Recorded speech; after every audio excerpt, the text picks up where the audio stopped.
اس کا پس منظر یہ ہے کہ دسمبر 1931 میں انہیں فلسطین، اور فلسطین اس وقت آزاد ہوتا تھا،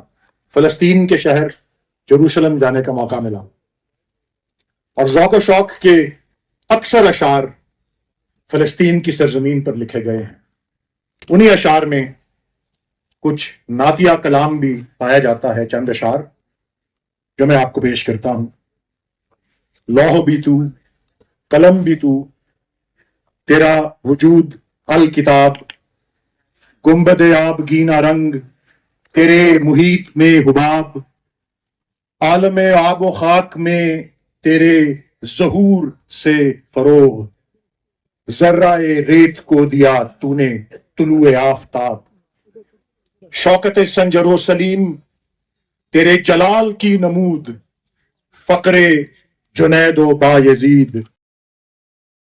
تیرا جمال بے نقاب، شوق تیرا اگر نہ ہو میری نماز کا امام، میرا قیام بھی حجاب،